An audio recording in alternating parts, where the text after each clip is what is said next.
ഇന്ന് പതിവില്ലാതെ ഒരാൾ അടുക്കളയിൽ കയറിയിട്ടുണ്ടേ. അസുഖം എന്തെടുക്കുക? കുറച്ച് മുന്തിരി ഇട്ടിട്ടുണ്ട്, നല്ല വെള്ളം മുന്തിരി, അരിയില്ലാത്ത. അപ്പോൾ എപ്പോഴും നമ്മൾ പൈനാപ്പിൾ അരി എടുക്കുന്നത്. അപ്പോൾ ഉപ്പും മുളക് പൊടി ഇട്ടൊന്ന് പെരട്ടി നമുക്കൊന്ന് കഴിച്ചു നോക്കാം, എങ്ങനെ ഉണ്ടെന്ന് അറിയാമല്ലോ. അപ്പോൾ അതിൻ്റെ നന്നായിട്ട് കഴുകി എടുത്തിട്ട് നമ്മൾ പെരട്ടാൻ പോകും. ക്ഷമിക്ക് വേണ്ടല്ലോ. പിന്നെ എനിക്ക് വേണം. ഇങ്ങനെയുള്ള കാര്യത്തിന് മാത്രം കയറുന്ന ഒരു പ്രത്യേകതരം ജീവിയാണ് അത്. ഇതൊക്കെ ഞാൻ ചെയ്താലേ ശരിയാവുള്ളൂ. എന്താ ഞങ്ങൾ ചെയ്താൽ ശരിയാവൂലേ?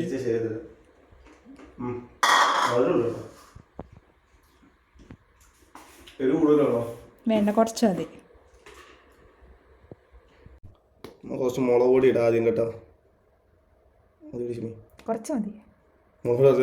മതി എരിച്ചിട്ട് ഇവിടെ കിടന്ന് മതി. ഞാൻ പറഞ്ഞുതരാം. കുറച്ച് ഉപ്പ് കുട്ടിക്കൊന്നും അറിഞ്ഞുകൂടാ, ഞാൻ പറഞ്ഞു കൊടുക്കണം. തോനെ ഉപ്പൊന്നും ഇടല്ലേ. ആ മതി മതി. ഇനി കുറച്ച് വെളിച്ചെണ്ണ. ആ മതി.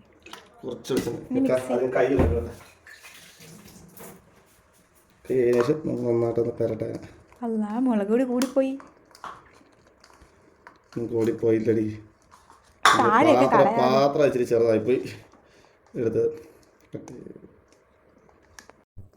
അങ്ങനെ നമ്മൾ നന്നായിട്ട് മിക്സ് ചെയ്ത് പെരട്ടി സെറ്റാക്കിയിട്ടുണ്ട് കേട്ടോ.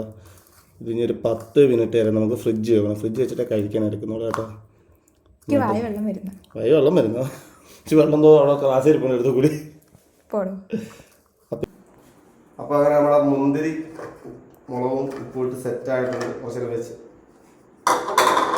നമുക്കിത് കഴിച്ചു നോക്കാം.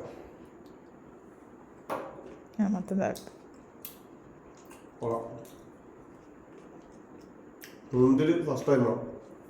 ഉപ്പ് മുളക് അടിപൊളി.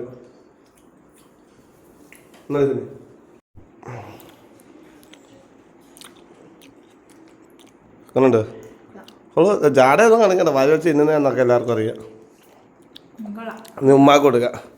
ഉമ്മ അവിടെ ഒതുങ്ങി കെട്ടിയിരിക്കുക മുന്തിരി. ഞാൻ നല്ല എരിയുണ്ട്. എരിയാണ്, എരിയും പുളിയും മധുരവും. അപ്പം അങ്ങനെ ഇന്നത്തെ മുന്തിരിയാണ് ട്രൈ ചെയ്ത് അടിപൊളി സാധനം കേട്ടോ. അപ്പോൾ ഓക്കെ ബൈ. നല്ല ടേസ്റ്റുണ്ട്.